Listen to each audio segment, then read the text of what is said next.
శ్రీమాత్రే నమః. నమస్తే అండి, ఎలా ఉన్నారండి? అంతా బాగున్నారా?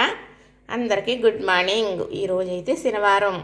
చక్కగా శనివారం పప్పు చారు, సాంబారు, పప్పు, టమాటాని, పప్పు చింతకాయని అలా వండుకుంటాం. శనివారం అయితే ప్రత్యేకమైన కూరలో వండుకుంటాం. తప్పనిసరిగా శనివారం టిఫిన్లే తింటారండి. ఇప్పుడు నిత్య టిఫిన్లు అయిపోయినాయి ఆరోగ్యపరంగా కదా. ఆరోగ్యపరంగా నిత్య టిఫిన్లు తినేస్తున్నాం. ఎప్పుడూ టిఫినే సాయంకాలం. అయితే మరి కాయగూరలు వండుతానండి. నేను పప్పులు ఉప్పులు ఎలా ఉన్నా ఇలా కాయగూరలు వండుతాను. మరి ఏంటి అనుకుంటున్నారా? ఎర్ర చిక్కుడుకాయలండి. మా వారు తీసుకొచ్చారు ఈరోజు. ఎర్ర చిక్కుడుకాయలు తెచ్చాను అని అన్నారు. ఇంతకుముందు తెచ్చారండి మా వారు. తెస్తే నేను అడావుడిగా వండేసాను కానీ వీడియో తీయలేదు. కానీ ఈ ఒక టైంలో వస్తాయి, అత్తమాను రావు. ఇది ఒక పంట.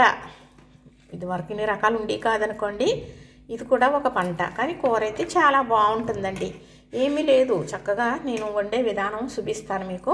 అలా వండుకుంటే సరిపోతుంది. మామూలు చిక్కుడుకాయలు ఎలా వండుకుంటాం అలానే టమాటా వేసి వండుకోవచ్చు, టమాటా వేయకుండా కూడా వండుకోవచ్చు. చిక్కుడుకాయ కూర ఎలా వండుకున్నా మరి ఎలా శనివారం అంటున్నాం కదా, మరి నీసు మాట తేయకూడదు, అంత బాగుంటుందండి కూర. ఎన్నో కొన్ని పోషకాలు ఉంటాయండి. ఇలాంటివి తినొచ్చు, ఎందుకంటే ఇది పంటే కదా. చక్కగా ఇంట్లో కూడా పండించేస్తున్నారు రకరకాల చిక్కుడుకాయలు. ఒక రకం ఏంటి, ఇప్పుడు 3 రకాలు వచ్చేసినాయండి. పూర్వం ఒకే రకం ఉండేది. మా అమ్మగారు చిక్కుడుకాయ ఎలా ఉండేవారో చెప్పనా? మా అమ్మ ఈ చిక్కుడుకాయలు అప్పుడు మామూలు చిక్కుడుకాయలండి, ఇక్కడ ఇటు తొడుములు తీసేసి మధ్యలో 2 ముక్కలుగా చేసేసిదండి. మేము కూడా అలాగే చేస్తామండి అంటారా? చాలామంది తొక్క వలిసేస్తారు, ఎందుకంటే లోపల పుచ్చున్నది ఏమోనని. అప్పుడు గింజలు వేరుగాను తొక్కలు వేరుగాను అయిపోతుంది.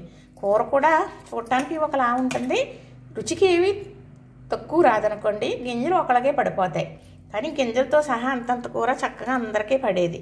ఆ గింజలు ఆ తొక్కల్లో ఉండిపోతాయి అన్నమాట. గింజలు వలకుండా చక్కగా ఇలా 2 ముక్కలు చేసేసి వరకు తొడుములు తీసేసి అమ్మ అలా ఉండేదండి. కానీ తినేటప్పుడు అందరికీ గింజలతో సహా కూర పడేదన్నమాట. అలాగా చేసేది. నేను కూడా అలానే చేస్తాను. కాయలకు కూడా చిక్కుడుకాయ నేను వేపుతాను. అమ్మ ఒక రకంగా చేసినా కూడా చాలా బాగుందని అమ్మ చారు పెట్టినా కూడా చాలా గొప్పగా తినేవారు ఎవరన్నా. మరి అమ్మ అలాగే చేస్తావు నువ్వు అని అంటారు. కానీ మరి నేను అమ్మ ఒక రకం చేసేదేమో, నేను 10 రకాలుగా చేసేయగలను ఒకే రకం. అలా ఐడియా వేసుకుని చేసేస్తాను, చూసి అయితే చేయలేను. కానీ చిక్కుడుకాయ కూర చాలా మంచిదండి.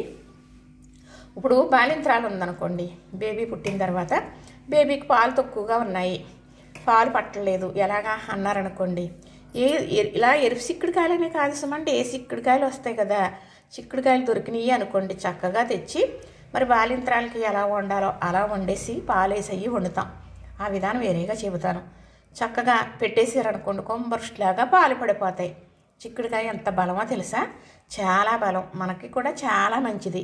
వండుకుని ఇలా వండుకుంటే మామూలుగా ఎలా వండేసినా బాగుంటుంది, వండుకుని ఇలా వండుకుంటే ఇంకా బాగుంటుంది.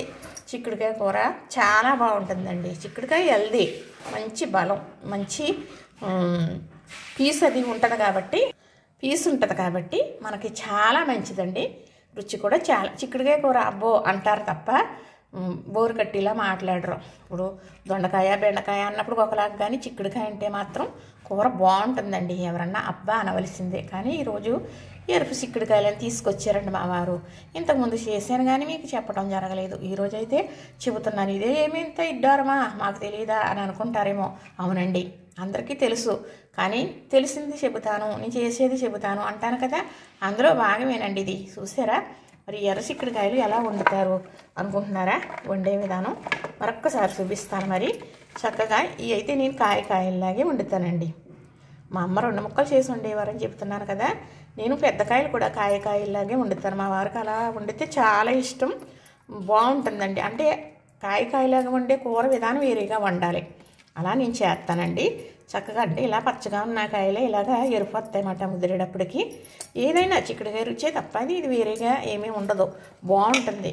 మంచి హెల్దీ ఫుడ్ అండి ఇదే. చంటిబిడ్డ తల్లికి మాత్రం పాలు లేకపోతే చిక్కుడుకాయ కూర వండి పెడితే పాలు అడిగిపోతాయి చక్కగా. మరి ఇలా తెలిసిన వారు చేసుకుంటారు కదా, ముఖ్యంగా చెప్పాలన్నదే నా ఉద్దేశం అండి. చూసారు కదా, నచ్చింది కదా, లైక్ చేయండి, షేర్ చేయండి, సబ్స్క్రైబ్ చేసేయండి.